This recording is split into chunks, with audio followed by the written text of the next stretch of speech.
le erev to shalom mule shiur kan tananga kan shiur hi Jonathan ben Yocheved damnan ni sela tichuanin Itzhak ben Daniel chongthu damnan ni selatin Israel fate diam tur zongzong tele natna tuara om zongzong te damnan ni sela Israel nun chan ta te tharau dom sanan ni rose kan shiur thu pui tura chuanin enge ni nun na dik chu bây kene se ta thấy chuan in ko le la thấy chuan kan soi zau zau to a ama sain kan parasha liam to te kha an thiri la kan pu ya ko fan Josepha Adam thu a hriat khanin a faten kapa tai te chu la damasin an ti khanin a oi mai ho lova thalai khanin enge oi lo kan ti chuanin ati sa chu la damanga ai ku parama khovel mi te ringot zinga kha chuanin pathian tri tu le lalpa pathian pakhata pathian na nei ve si lo te zinga kha chona ni te long kum som pasari som pariat mi velek zuk oma kha chu angai tu le a tharau kha adam aring to lova tharau chan vo nei kha ring to mi lova chu wang chuanin i kan pu zakopa kha ni na fa pa Josepha kha adam aring lova ati sa chu dam ma se a tharau dam aring lova chulaya tang chuanin toy tein han thuai ngal tamai la nu le pa te hianin kan fa te hi anti sadam na ringot ni lo he khovel thila an ma mo le an du zong ringot kan an du zong an o zong nu le pa te bula an ron ngiat le an ron ngen thina ringot thi kan phusuk tu ani berlem lo kan pu zakopa pona fa pa zo se fa tharau adamang em dam lo ngem ti angai tuang chia khanin kan fa te hi an tharau nun kan ngai tu tur zo ka chu ani he khovel ti sa thil chu ti sa thil ral le mai tur ania chatuan khovela kan ro thil tur chu kan tharau dam na hi ani mio wangin chu chu nu le pa te pona kan hriat tlan reng tu ni tang sela chu tiang bokin thalai te po in kan hriat tur chu kan nu le pa te hianin kan nu le pa te sa khun thila pathian thu lo fel tok big lo thin ma sela kong tam taka mi hring chu fel hel na nei kan nia kan nu le pa te chu atlang puin ke ni chuanin ke ni aya fel le pathian tri zo ka kan ngai ve kan nu le pa te chu tlang puin pathian an tri zo ve krenga an zare tianga sa khona dik mu te kan nia le in the om te kan nia ama ero chu fel lo na chulai ka ra chon an lo nei ve theya chu ti chung chung po chuanin kan nu le pa te hi chuanin kan tharau dam na hi ni min ngai tu pui zok thina chuni ti kha thalai te pon kan hriat renga tan ni sela ti chuanin kan thu puyangin nun na dik chu enge tharau nun chom chunga nun man hi nun na dik chu ani tin kan soi theanga bal turim chuanin Yakova vinu kha adam chung zonga thamwang takle nuam taka ahman hun lai chu Mitzrayim ai kuptarama a om chung kum som le pasari chung kha anie atia engtin nge ni thayang khovel hun nuai hnung berle tharau thilapo a drop na ber mun iti mayang chu tiangang huna chuanin engtin nge nuam takin a hring nun kha a man thei zona lian takani chu tiang bokin ke ni po mi tu te po ram thiang hlima lo lon to te po ni sela mizoram huna tele hun sang sanga kan hring nun kan lo mang fe to thina kan ngai tu chuanin nuam takin kan mang le mem kan mang thin le mem thei top sa khona ka lo chu ave thin ka ti la ya po khanin ka hring nun kha nuam ti takin ka mangem tharau ha dam na ka neim adik taka chuanin Israel ram kan kalchak em na le chung chuang zo ka pathian rong bol kan chak na awangin kan tharau nun te azoi em thina ama ero chu be seina nung kan nei mang khanin kan chak tlang vek tata engpo ni sela kan pu Yakov hi helai huna Mitzrayim rama ai kupta rama hun nuam takle thamuang taka man thei chana hi an chukthak ma khanin kan chukthak don chuan ti in afapa Yehuda kha tir kha ti chuanin pathian thu kan an zirna mun tur pathian thu nun na ber chu enge tharau nun na ti chang choin chung ko kan chukthak don chuanin han khosak de uri na ta na kan man don chuanin ti na fapa kha pathian thu zirna mun tur kha azuk buat sai ma sak tira ti chuanin ai kuptara ma khan an chuk ve ta chau kha ania ti chuanin chu tianga pathian thu ai gup tara man thlen thla ka pathian thuan buai puya i pathian trina le pathian rong bol na mun niam ber le tharau thil po mun niam le trop em mai huna chuanin nun nuam takin a man thei pha ta ni enge om zia kan ti chuanin lalpa pathiana in nga na le lalpa pathian thu buai pui na hi khamuan na ani ril ruha damna le mishing chu lalpa pathian hlim thla siam kan nia lalpa pathian hlim thla siam kan ti nei ke ma ni kan tak saruang am zong a hi lam zong hianin pathian kan anna ani reng lova lalpa pathian kan anna chu enge kan ti chuanin kong tam takina soi theyanga a hriat po kan hre seng lova amai ro chu kan turami thiam te soi kan hriat ve pakhata chuanin lalpa pathian kan anna chu enge ni kan ti chuan a chia le a tha hiar rang theite kan om te i tharau nun buai pui thei tura kan omang chi te tiang te hi ania soi tu chu tamanga ka hrevak lova amai ro chu i helaya ron soi tum bera chuanin ril ru ha damna mishing chu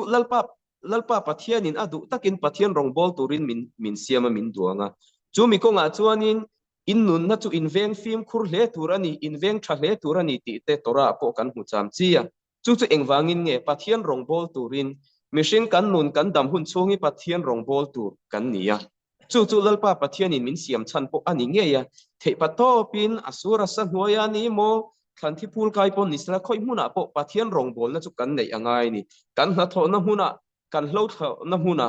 kan ei rong bol lai point ni sela kan in thiar lai te ni lem lo chuan kan om na hun kha hun top ani lo hun thiang he mani po chuan khoi huna po pathian rong bol ne lalpa pathian thu hriat chu na thila kha kan nei alo ngai chu mi mang chuanin thiang hlim na huanga i kan in vor kang thei don ti na lo ni ta ti chuan lalpa pathian hianin kan hrisel nai angai poimo em a i mitam takina zona kan nei le kan hriat fo thina chu zona kan nei le kan ngai poimo em thin chu rui thei thil zu le sa christiana te chuanin ian soi sol thina i judaism sa khuana po hian hetiang ang lampanga hi angai serious ma eng tiangin mo kan ti chuanin kan nun na kan ven that angai ani kan ta ni lo lalpa pathian ina atora buai pui tur le lalpa pathian hre chunga atora zir chunga he khovel hring nun kan man na tura ta na min gai tu tur min pui tu tur ani atora chu he khovela nun dan engkim lo hre to po ni la thuk zok zir zel kha mi hring kan dam chunga kan ti mak mo chu alo ni ta chu ti ni chuan chu tiang ang hrisel tha le kan dam khuate a seya pathian rong bol na kan nei rei theina tura tan chuanin mitzwa te po kan neya ipa le inu choi moi ro idam re yang savano lak te po dam re na engwangin nge dam re na hi pathi lalpa pathian hi ani angai poimo kan ti chuanin kan dam re chuanin kan tharau nun kan choi sanga nga kan tharau lo mana khai ti mayang kan chek vum thado na ni chu tiang tur chuan enge poimo kan ti chuanin kan eile inte ka strut dan le dun juda dana kosher thiang him kha kan eilo ngai ta chumi eile in thiang him veka po chuanin chin huang kanin siam ngai ta entirnanin khoi huna emo in nei na te mo roi thena hun sang a thian te ina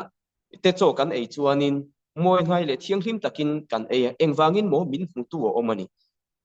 moi lo kha kan mi hring pui te ma chon kan tau ni amai ra chu mi chu ma ni na kan han ho ta chi a ma ni ina ma ni do kana mi pain entirnanin moi lo ni su sela nui choi han siam to an ti chonan choi han siama han ei bor mai vok ang maya hap bor kha chu chi lo le ni chu khoi mu na po juda nu na chu amoi turania ama chawina omani mo po ni sela sille fen hoi her om dan nui dan khek tur dan ani mo fiam thu tho dan po ni sela atok fang richina kha kanin siam lo ngai ta chung zong chu thiang lim na huang lo nia chu ta eile in tur kan soi me ka chuanin kan ei in po kan film phur alo nga ya akosher athiang lim juda dana kan ei thiang nge po chu ni sela kan hrisel na ta na tha em doctor ten eng tiang ai nge hrisel lo mi te hrisel lo na natna enge mo chi khat nei mi te ka lo ni pal chuan rong thu chelowa chumi azir chuan doctor te na hemi e chuanin itan a thalowang e claim de or ati kha doctor kha karabi ni hmal mai ni chu engwangin mo kan hrisel na kha kan von poimo kan angal alo ngai ta ti chuanin eile in chau ni lovin eile in chu taksa hrisel na ania mia eile in kha hriselin ei in tur hrisel tak doctor te na ansoi taksa chakna te taksa a thil sang sang thil thalo pelut tlem thei deuh turang chi te thlum ei tlem han tiang chi te thei thur han ei tam lo kan tiang chi te mo chi sang sang a omanga chung ang ringot chuanin hriselna min thlen berlo hriselna tu min thlen te me enge poimo le kan ti chuanin eile in chungchang ni chi to lo helai chun ril ru ha damna taksa ha damna hei hi a poimo em a mi ho sa tak tak te he kho vela nei nung tak tak te engwangin nge hrisel na tam tak te an nei an ma ni thil ti na avuak let wang chu thu ran ni sela ril ru ha dam lo midang te veite midang te ngai to chu mi juda te chon kan ti tur ania ama ero chu engtiang angin mo midang te an chak lo na te an fel hel na te mangai taka dom kang thei turin thanem ngai midang te chu kan se vela mi te kan ngai to chu angaya ama ero chu ani lo zonga ril ru chia han putte keima ani kan ril ru min ti na tu te kan chunga ril ru thalo lo pu to tu te kha khatiang ang te kha engtik lai ponin veireng le nuam lo ngai ngam lo em ka om ringot khan ni loin ka ril ru kil khata ka da ring kha ril ru shisel ani lo ani chu chuan eng thil nge thlen thei kan ti chuanin ril ru ha dam lo na nguai na nun nguai na ang chi te pathian thuamian hlim em laia lam ve thei mi lo te ni mo pathian thu thil thatak tak min seuda shlishi te ni mo thil sang sang pathian thu buai puina mian an hlima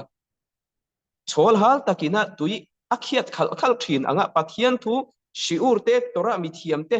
ngai nak lo na te aron thlen ani chu engwangin mo aril ru ha dam lowa aril ru athil paya kha ashi se lowa chu chuan nun khonom na ashing nun manna khanin ape tak tak thei lo ani chu kan tora mi thiam ten helaya hianin an ron soi tlata kan pu zako popo kha le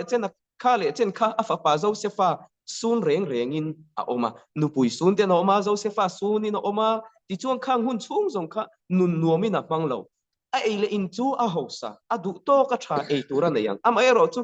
ai kuptarama a chuk khak chi khan afapa ril ru ha dam na aneya afapa te afapa ai kuptarama kum khati zor zai som pasari vel ai kuptarama lo omta khang chung zong kha nun nuam takina om engwangin mo afapa ai kuptarama omakha tharau nun chaw lowin lo oma ama chau mai po khan chak takin alo oma chu patan ha dam na alo ni engwangi nge chu patan ha dam na alo ni keini thalai ten fana kan nu le pa te tan an fanau te hianin pathian thulam kan buai pu hian nu le pa te tan ha dam na kan thenani kan dam chungin nu le pa te du khop le an ma ni lunglom na khop chu kan siam thei hau lo mai thei a chan chu kan nu le pa te din huna kan vading thei miau lowa chu wang chon kan nu le pa te na kan chung an ril ruput tan kan shetok lowa kan rin lo kara min lo phut sang em na te kan rin lo kara min lo phut em lo ne te chung zong zong a chu nu le pa ten pathian thu kan buai pui khat chon nu fa ten pathian thu kan buai puya sa khona lam tharau nun chom lam pang kan buai pui khat chon kan nu le pa te an ril ru ha damani chu chiang takin kan soi the nga ni lovin he khovel thila din hun sang em doctorate degree sang de po lo nei la khotlang ta na mi in mang em mai mi dang te tan po tang kai na nei em ni la nu le pa te chuan khat chuan min chuang em mang ama ero chu engtik lai po in min ngai to na bang lo tu ra chu enge kan ti chuan kan tharau nun kha enge ni chu tiang chuan a omangem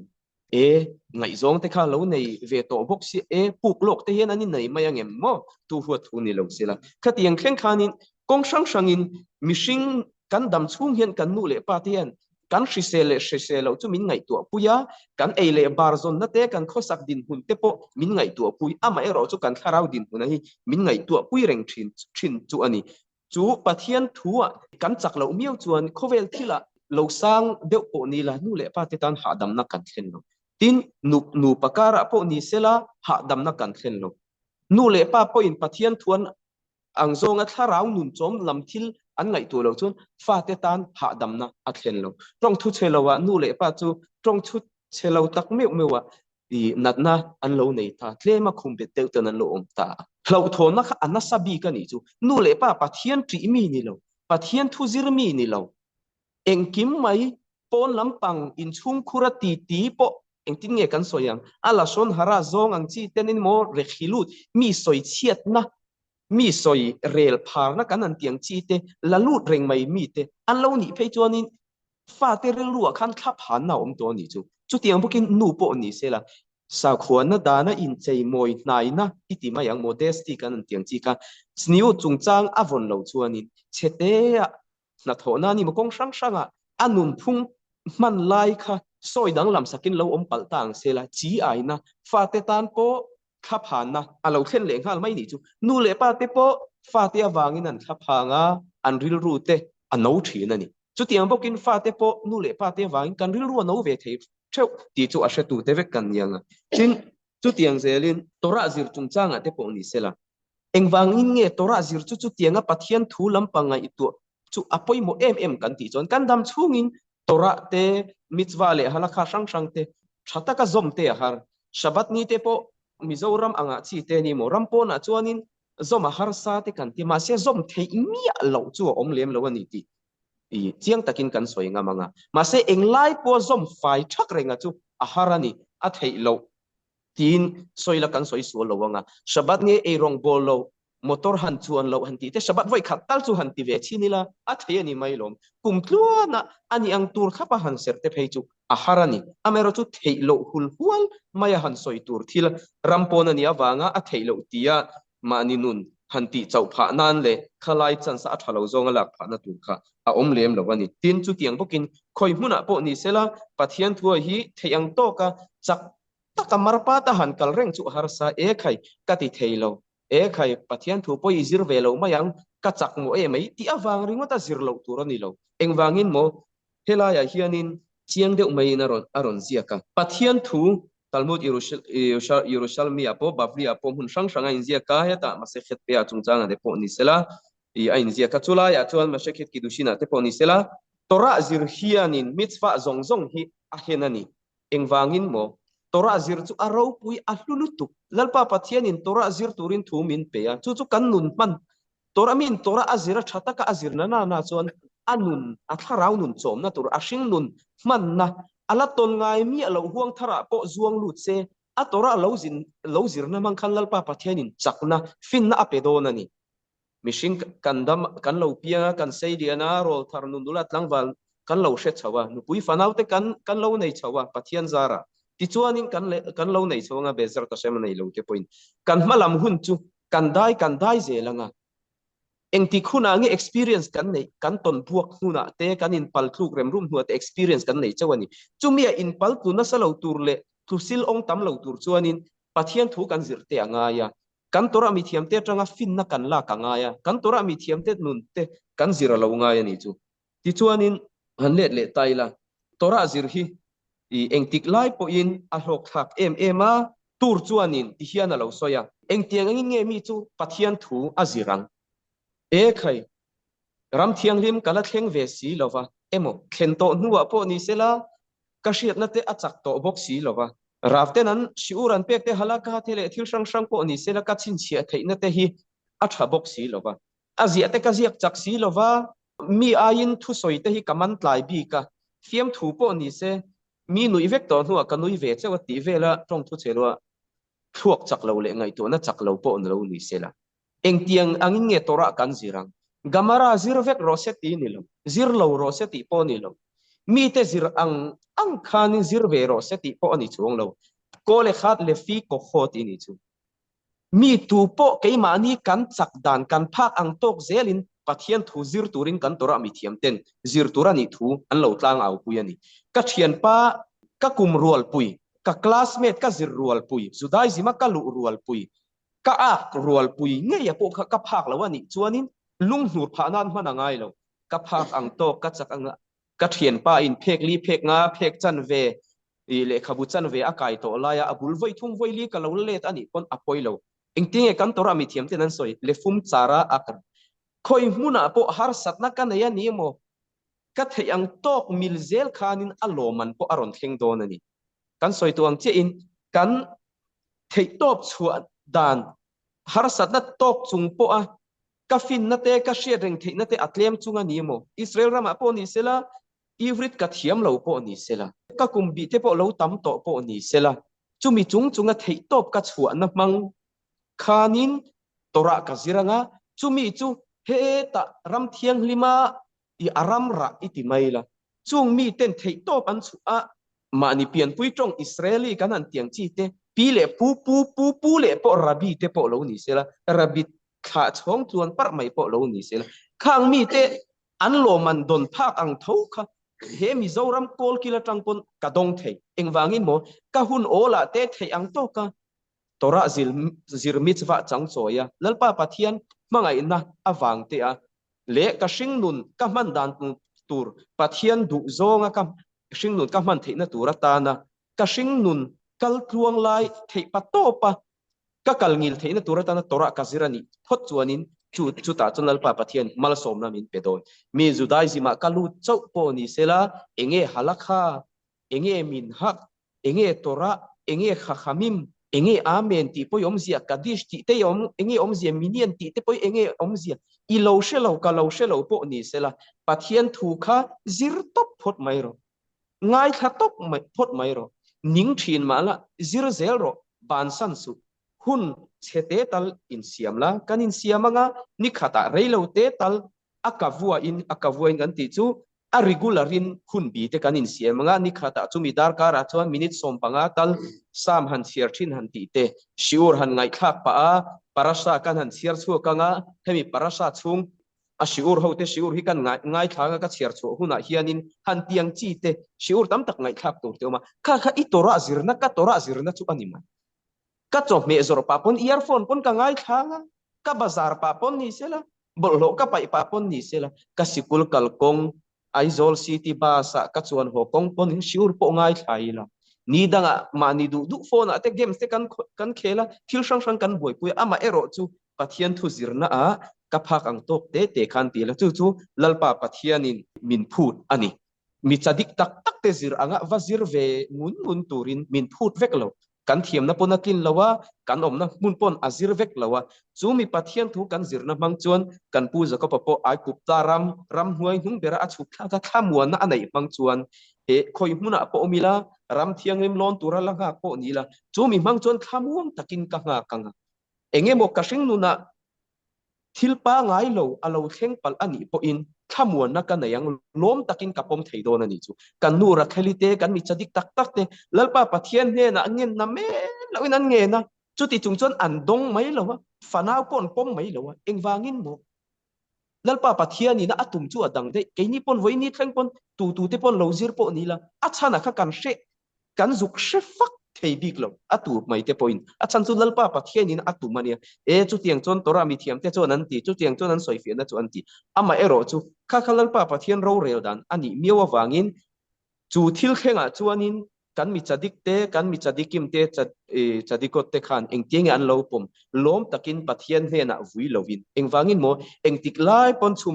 chumlo chat lawin an phak ang tok le an chakna ang tok zelin pathian rong an bola chu mi phang chuan kharau ha dam na le khamuan na an neya fa ti mo takte po lo nei thin ma sela ma lai tora hun lai kan mi chadik te ni kherlo tu lai kan chuan mo kan chuan malam akharonim hun lai te po ni sela fa thal vak lo te po lo nei sela an du angin nu pui fa in chung khur lo kal lo po ni sela he hian pathian in tum anayang ti in ril ruwa chuan na chu om ma sela khamuan na khata om pathiana in nga na a om chumi chu pathian thu boi pui na mang chawa nei thei ani pathian thu zirna reng ngai tu lo mi te chuanin kharawa ha damna khamuan na an nei thei ngai lo ti ania ti chuanin adot lia chuanin ril ru shi selna kan han ti kha mi in han let le talokila kan eile in te khong manga te khapin ei po ni la shi sel vak lo ni te chuaw mel hi aput thei vekani ril ru shi sel lo te chu eng tiang angin mo kan tora mi thiam te nan soi fo rabi akiwa pona soya ve a hafta le rekha kamokha nangma in mangai angin iveng te i thenom te mangai ro i thian pa i thian nu inu pui i pasal pangai ro tu mai po kha Israel kha te huang chunga in tu ve to phota chu nangma in mangai angin mangai ro chu tora zong a hlom puya kan han soi theina in nga na mitzwa ro pui le poimo berte zinga mi ti ani ni chu nangma in mangai angin midang te mangai ro mangai na tel lo chuanin mitzwa hi azom tak theilo rambam te pon an hloi kan tura mi thiam tam tak te pon mitzwa len turin kawana anga mitzwa eina tricha kawana ti te ania ni kavana vak lo mitzvah chu ahlen ve entiran kasrut te po lo ni se thilan kosher an tramila a ti chuanin I engtin tin mo kasrut te po chi sang sang kan soi seng lawanga kan lu thuk kan peng thui palanga kasrut chungchang te shabat ser chungchang te po ni sela han kavana te vi wangai lo ti la zo mai la ti lo tur kha ti lo mai la ti tur kha ti le mai la chu mitzvah tam tak thanem tak zaruk le som pathum kan tora mi thiam te bel chanen zaruk le som ti kan neya chung zong zong zinga chuanin kavana ngai lowa pek em ngai lo po mitzvah hlen theo mani ama ero chu kavana nen tel lo chon engting emin helaya ron zia chon sadaka pek te thenom khoveng mangai te ngil nei na lan tir te engtiang anginge mangai na tel lo chon ka lan tirang mi thi than mual khenga wa thla ang chi te ni mu mau thuam chom pe kan an tiang chi te heng sang sang kan soi seng lawang helayas a poina ziak tam lova chung zong zong chu mangai na atang lo chon engting e kan hlena mi om ve tok a khonge kan e chuang liam e mei tin tunge pengai ril rulung si takin malas mi an lo tang kai puina tur thil kan pe thina ni chu chu engwangin mo mangai na ke midang te mangai na mang lo chuanin tora mitzvah hi alen thei tak tak lo ni chu tiang bokin na china mi kha anial lek lek zoin han soi le taila tora zong zong hi mangai na atanga chuak lo chuanin chung chuang takin alen le thei lem lo ani engwangin mo a chan chu ani na tak tak te zuk phok chuaka zuk hre thiam chunga khami thu kha thu pe kina atin zone tur chiang taka hriat na le chu mi manga pathian mangai taka rong bol na manglo chuanin mit kha mitzwa kha aloman tura kha dong ve ma se he ta mar chakil to pa cyclone thiet le a ma se mizoram ma chuanin a siper di khifim athowa tiang chau kha ni don ni chu mitzwa chu rundala hlen ve te a tha thayang ber le kha khila kan te hlen te chu a tha thayang ber le rundala hlen chu akara hadon engwangin mo kan soi fo to chiang takin tora langa ni chu ni china khan kan soi to boka kibut horim nu le pa choi moi kan tiang chi te po ni sela idam rayang dam reina ania savanola dam rayang ni bok pakhat dam rayang pakhat voi khat len to chuanin a savanola kherlo pon kan va choi ka nga kan da lea hlen no nangai to lo ka fi lim phiang to ni chu amai ro chu nu le pa za choi moi ti chung chang te chu hriat thiam po hara chang chon pom thiam te po hara dam chung a hlen angai kum som ni chung nu le pa te naya cheng nu le pa te bula cheng ni tin mamo po phusuk sak po ni la kan dam chung kha ala kal zel chuanin dam chung in kan hlen angai ma se alo man chu enge dam reina engwang engtiang angin nge chu mi chwa pa ni chu a in hen thei dam reina a chan chu mitzwa sava nola bula kha enge atum sava nola te bu choi kan de khan engil nei la nan tir na nge tiang chi kha zir chua chu mi manga mitzwa kan va hlen chuanin dam reina kha lo ni mai do ni chu ani lem lo chuan mi in sava nola mitzwa a sheve shim shima alona atla a thi pha ta tong thu chelowa talmuta te po hemi chung chang zia ki oma chu han ngai to la khalai talmuta in ziak chung chang kha chu kan va soi don lo kan va tem don mi lawa ama ero chu mitzwa hian enge atum aloman be sei ngor wang te po thila lo ni kol noi the ni chu kan lu thuita ni china khan ril ru sel kha mangai na nei mi chu aril ru sel tora kan huwa isur sina chung chang te po ni sela midang te huat hiang lo chung chang te heta khoi ange kan hu kan ti chuanin leviticus bung som pakua chan som pariata loticom velotitor et bene amecha atia tikom kan ti chuan nge kan tiang revenge kan an ti fight back kan tiang chi kha chuanin velotitor kan ti chuanin huat na pailo midang te phuba walak let na le wati let na nei lo le midang te min hotu te mo engmo tilaya min ron tina em tu ril runa taka min ron siam tu te huat na pailo chu chu kan tora ina I thu min pe kan chu hei chu keipon karon soi fia thiam te chiam don lawa helai karon lu zok na chana chu tora zir chung chang te shisel na chung chang te damrei na chung chang te kan soya ti chuanin I thamuan na le tharau thamuan na nun ha dam na chung chang te kan soya chulaya tang helai lu thi kan ni ta a ti chuanin I han chun zom zel taila midang te khuat na pailo chuan phuba lak lo mai chu the tunlai ami kan fing to a e amoi to love a khai tu le fa te po kan nei du to a ti in mi min lo ti to thin anga ti let về lo chu a thei mai ama era chu helaya cham ba nga kha arei thina ni chu tong thu chelo dam chung po a dai hial ma ome a chan chu kan chunga ril runa takamin lo siam tu te thalo takamin lo ti thin tu te kha khati hun lai khanin chang let le e he ti han mi ti mai ta tin ke mani za zum wang emo kan thu hoi rol na wang emo te khan kan lo ngoi reng theya amai chu kha khan kan ngoi reng na mang khan dam chunga ron dai pha leu the ni chu chuan enge ron khen le thei mi dang te huat na mi an chung kolom na te an tu an fa ten kha ka thian pa lo ni thin ka biak tui tang vak to lo khanin fanu fa pa lo na ya ti chuan in lo le na i engemo i thil lom om sang sang an hring nuna an chung ko lo khenga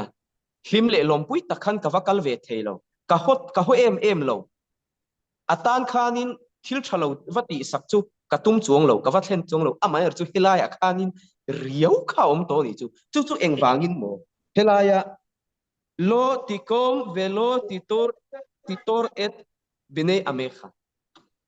Israel fa te tu te po kan chunga mi thalo taka lo ti pal tu ten lo om ani chuanin kan thrilang e khati khan ka rel rui ti na chu tiang kha tiang chuan ti in kha min lo ti mai na kha enge tiang ami ti mai le tin kan va bia kha kan va soi hona nga ani chu tiang ni lo wa huat na pai em a to pa chuan huat na kha i enge i phubalak let le na khan aronin lum chuak ta thini chu eng tiang angin mo kum tam tak po liam ma se midang te mal som na thin lung chung ril taka ka pek don laia riau lo om te kha aron lang chuak to don ni chu tong thu chelawa chu taka chu ril ru hrisel lo na aron thena eng huna po khanin kan ril ru kha a ha dam ngai lo midang te mal som na petur po in thin lung chung ril taka pek alo har to thina mi lom na po mazal to po tila helai chau khan mazal tof kan ti to mai don ani chu ti chuanin e atop nan helaya hianin midang te khuat lo tur chung chang kan huwa tora hun sang ra ma po khanin kan soi to a isul sina leviticus bung som le pakwa chan som le pasaria khan han en taila lo tisna et akhiha bilvavecha ithin lungin iunau chu I hotura ni lo ti ani tlata ni chu tunge kan unau te chu Israel zong kan juda pui zong te chu kan unau te lo ni ta chu ti ni chuanin mi kan huat chuanin tora a po khan eng tinge chiang takina in sia he ta rambam a po ni sela rambam pon I halakha te o ta khanin bungana le bungruk na cha nga na khan in sia ka kol hasone echad misrael belibo over ולא תעשה, שנאמר לא תשנא את אחיך בלבביך.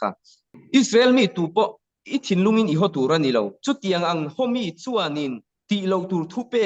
abo chia ani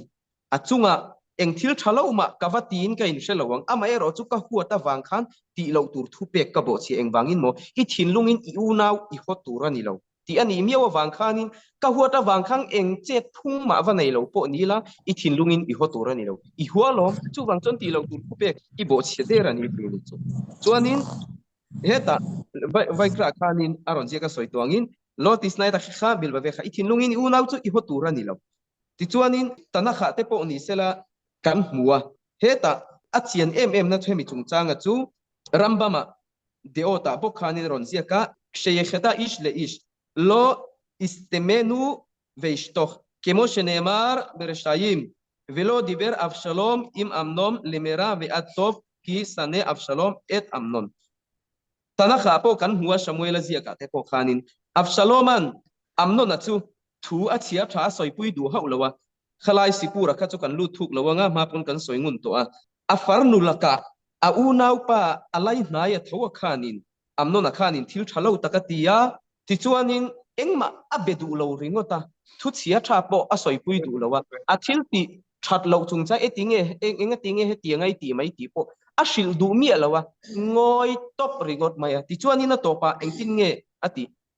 a that tamak mai ni chu he ta sapul me tura an kalna a midang lamkalat I mi atira atha tir mak mai ni chu enge kan ron soi chu chan kan ti chuanin kan han soi to zong zong kha ya top lam pang kha i han khai khom don taila ril ru shi sel nei te nun ha dam tharau nun khamuang taka kan om theina tura tan te ti chuanin kan shi sel na tura tan kan nun ha dam na tur te kan nun kan shing nun mana ha dam na tura tan chon midang huat na nei lo chung chang te midang kan huat na le midang kan ei lo na te helaya chamang thin te po kha kan pai bo ngai chu tiang tur chuan eng tiang nge ti ngai kan soi chu angai soi chu kan ti chuanin khami te bulak han e khai chu tiang kha tiang chuanin ani tlat maya adik theilo ho te iti ti tiang tin thim pui sen hang te po dom duinin khoi huna ai mo te po va soi ngai ni chu engwanga poi mo em nge kan ti Absalom upon amnon na po engma abet du lawa to pa athat mai enga tinge he tiangai ti enga tinge he tiangai ti mai he tianga ti tur chu ani lawasin kha pa khanin thil thalo ati tu emo chunga kalaina na emo chunga thil thalo lo ti pal kha ka zil hawa ngai lom I thenom chu zil haw ngei turani ti teo mani chu achunga kha sual mo kan phur lo na tan po khan ka murenga ati thalawa thil thalawa tia amo chu ka phura lo amai ro chu thiam takle thataka aril rual lu tura mangai na atanga chuak keima po min zil haw se ka duang chi khanin zil haw na po kha ka pe ka ngaya chu tiangang chuan ka hril hrianga ha karil ruwa cham tur khuat na le ngei em na khak na nun ka lo nei pal theya kha kha thila kha ka phor chuanga ni chu ti ni lo chon atoka aron puak dum mai don ani chu wang chuanin iselfa te kan nun kan dam chung zong hianin pathian thu kan ziranga ya chu kan pathian thu zirna chu kan hring nun pan na na ni midang te hril le chon atha amero chu chu tur chau po chu ne keima ni hring nun min chom tu tur kan ril ru kan lak lu tur ke hila kan hril le tu apoimo ma se keima ni a khan a fa sabera chon lak lu kan tum kha alo ngai ta ti chuanin keima ni pon theyang to pin in ti cha kan tumunga midang te kan hril hria tangai chu tiangang ani lo chuanin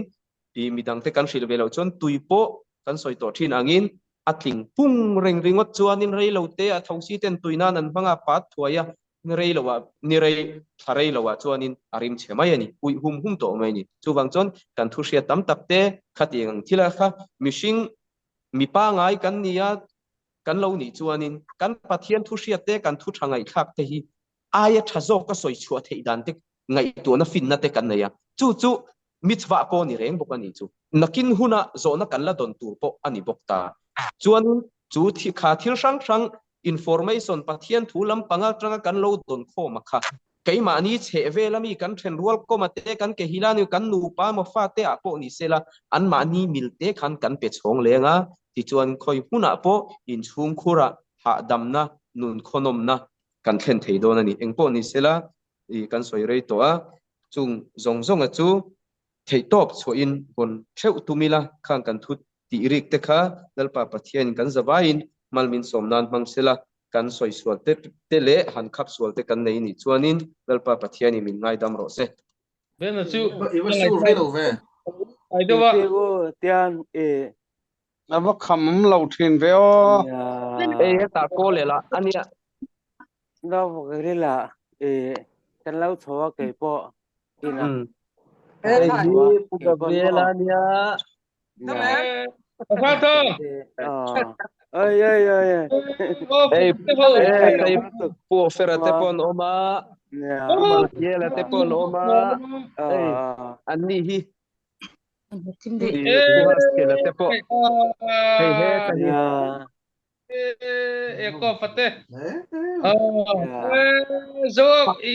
ipate ni mo anh ấy lớp chiền anh ấy ông lúc tụ mò